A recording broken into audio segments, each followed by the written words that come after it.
حج 2025 کے لیے پاکستان گورنمنٹ کی طرف سے وصول کی جانے والی اپلیکیشنوں کے 11ویں دن کی رپورٹ کے ساتھ ساتھ چند اہم پوائنٹس کا ذکر بھی ویڈیو میں شامل ہے۔ آئیے بنا وقت ضائع کیے ویڈیو کی طرف۔ بسم اللہ الرحمن الرحیم۔ السلام علیکم۔ پہلے 10 دنوں کی اپلیکیشن کا کمپائل رزلٹ آپ پچھلی ویڈیو میں دیکھ چکے ہیں، جس کے مطابق 9ویں دن تک ٹوٹل اپلیکیشنوں کی تعداد ریگولر میں 29,278 اور اسپانسرشپ میں صرف 290 تھیں۔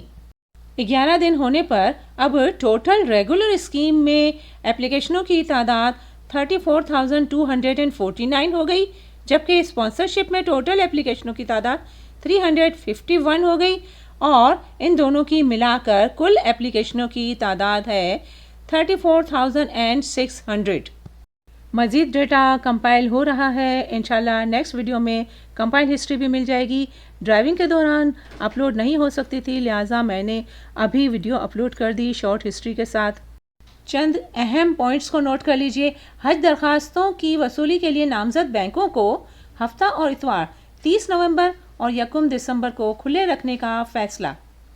وزارت مذہبی امور کی درخواست پر عازمین حج کی آسانی کے لیے بینک دن 2:30 بجے تک کھلے رہیں گے۔ نامزد بینک 3 دسمبر تک بلا تعطیل حج درخواستوں کی وصولی جاری رکھیں گے۔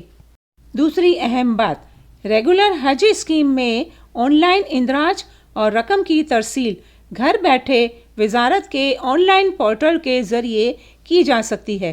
یہ سہولت بیرون ملک درخواست گزاروں کے لیے نہیں ہے۔ تیسرا اہم پوائنٹ، حج درخواستوں کی وصولی اسپانسرشپ اسکیم کے طریقہ کار کی رہنمائی کے لیے بینک کوآرڈینیٹروں کے رابطہ نمبر اس وقت آپ اسکرین پر دیکھ رہے ہیں۔ چوتھا اور اہم ترین پوائنٹ، حج 2025 کا فارم ہو، میڈیکل فارم ہو، دوسری انسٹرکشن ہو، یا ہیلپ لائن نمبر ہو، یا بینک کے کوآرڈینیٹرز کا نمبر معلوم کرنے ہو، ان سب کے لنکس معلوم کرنے کا ایک سنگل لنک پرووائڈ کر دیا گیا ہے پاکستان گورنمنٹ کی طرف سے، جس پر کلک کرنے سے یہ تمام انفارمیشن کے لنکس ہمارے سامنے آ جاتے ہیں۔ اس سلسلے میں رہنمائی کی ایک ویڈیو پہلے ہی اس چینل پر موجود ہے، اس کو دیکھ لیجئے، کافی ڈیٹیل میں بتائی گئی ہے۔ ویڈیو دیکھنے کا بہت بہت شکریہ، جزاک اللہ۔